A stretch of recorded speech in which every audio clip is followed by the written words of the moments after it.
좋아요, 구독. KB증권 프라임센터 투자 콘텐츠팀 유영화 과장님과 연결해 보도록 하겠습니다. 과장님, 안녕하십니까? 네, 안녕하세요. 네, 반갑습니다. 늘 자세하게 시장과 또 수급 관련돼서 종목 이야기를 해주시는데 오늘 코스피 시장에서는 외국인과 기관이 좀 들어와 주고 있습니다. 수급적으로 유의미한 종목들 오늘도 살펴주신다고요? 네, 일단 저는 수급을 좀 전반적으로 살펴보면 사모펀드가 좀 기민하게 시장을 대응한다는 것을 제가 조금 말씀드리고 있는데요. 전일 같은 경우는 사모펀드가 대형주보다는 좀 개별주 모멘텀 위주로 좀 먼저 이동하는 흐름들이 나왔습니다. 아무래도 코스피가 급등을 했고 아무래도 코스닥과는 좀 갭이 벌어졌기 때문에 아마도 코스닥 쪽에서 조금 단기적으로 조금 더 개별 상승 종목들의 어떤 그 흐름의 어떤 모멘텀을 찾으려고 하는 움직임을 보여주는 것 같은데요. 특징적이었던 부분은 전일에 네옴시티 관련주가 장 막판에 상승하면서 수급까지 유입됐다라는 점인데요. 특히나 한미글로벌이나 히림 같은 종목이 어제 수급이 막판에 급격하게 유입되었습니다. 지난주에 제가 언급을 드렸던 것 같은데요. 아마도 윤 대통령의 중동 순방하는 가능성이 좀 힘이 실리는 것 같습니다. 순방을 할 때 동행하는 기업이 어디가 될지도 중요할 텐데 아무래도 우리나라가 중동에 팔 수 있는, 그러니까 수출할 수 있는 유력한 것, 그리고 정부에서 가장 좀 정책적으로 미는 쪽은 원전과 방산이라고 보시면 좋을 것 같고요.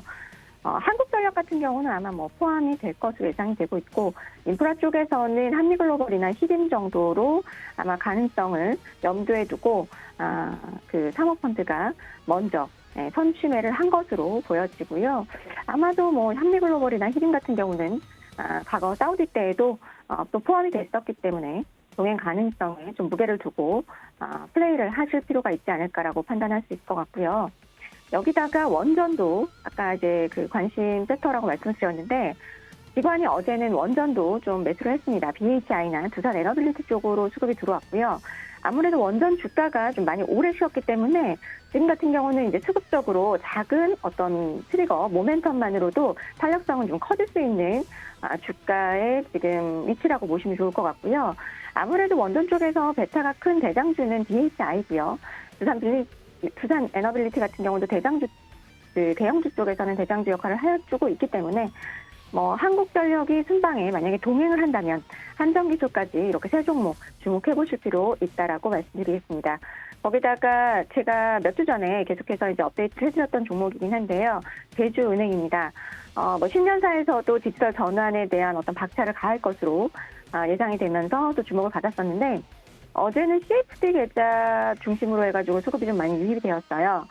지난번 조회 공시가 12월 21일입니다. 1개월 이내에 만약에 추진할 내용이 여부를 답변을 해야 되기 때문에 1월 21일 이제 열흘 남았죠. 아마도 열흘 남았는 시기에 다시 좀 시장에서 주목을 해볼 수 있지 않을까. 그러한 움직임을 미리 감지한 CFD 계좌 쪽에서 먼저 움직임이 좀 나왔다라고 보시면 좋을 것 같고요. 그리고 어제 눈에 띄는 특징주 중에서는 수급적으로 리드코프가 아주 오래간만에 수급에 들어왔는데요. 기존에 20%였던 법정 최고금리가 최대 27.9% 또는 24%까지 인상된다는 물론 단독이지만 기사가 나왔습니다. 최고금리는 지난 20년간 정부 규제 대상이었죠. 그렇기 때문에 추세적 하락세였는데요. 금융위에서 법정 최고금리를 인상하기 위해 국회 설득에 나선다는 내용인데 아직은 시행령이기 때문에 국회 동의가 필수적인 내용도 아닌 상황입니다. 대부업자로서 20% 최고금리를 재작년 7월 7일부터 적용받고 있었기 때문에 금리 인상이 허용된다면 바로 이 기업의 어떤 영업이익단은 올라갈 수 있는 효과가 있기 때문에 아마도 논의가 계속되는 구간은 주가의 모멘텀은 계속해서 한 번씩 작용을 할 수 있다라는 부분 염두를 해두시면 좋을 것 같고요.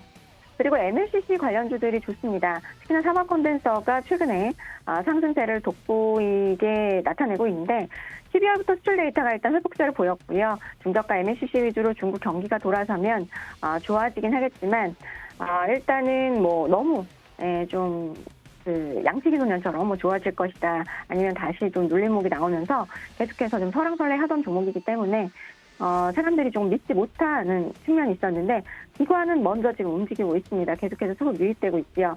아무래도 전장용 MLCC 시장이 커지면서 MLCC 메이커들의 공급이 줄어들게 되겠죠.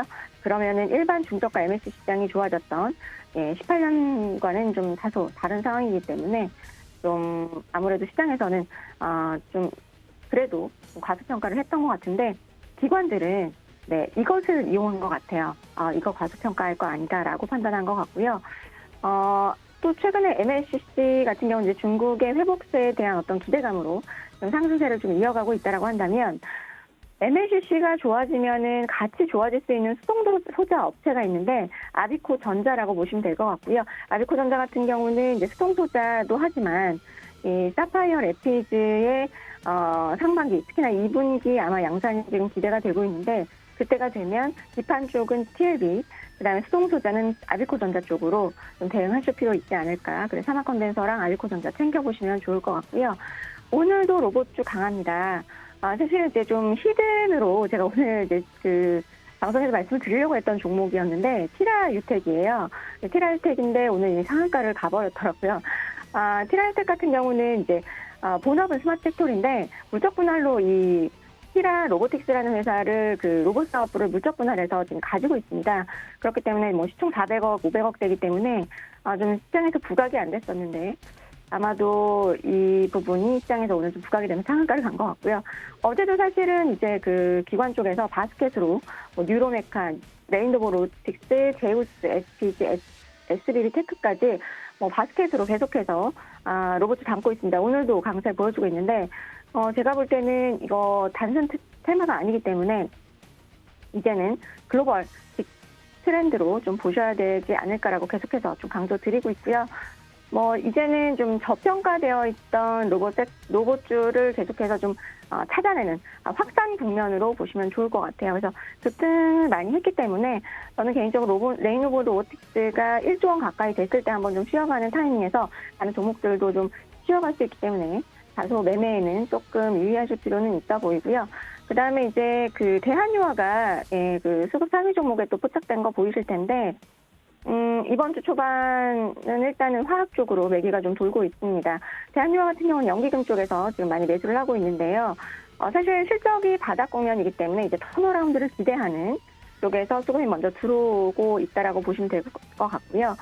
펀더멘탈 쪽에서의 어떤 그 기대 요인이라기보다는 중국 경기가 여기서 더 나빠지진 않겠냐라는, 제가 볼 때는 어떤 시클리컬을 투자하는 사이클적인 측면에서의 어떤 수급 유입이라고 보시면 좋을 것 같고요.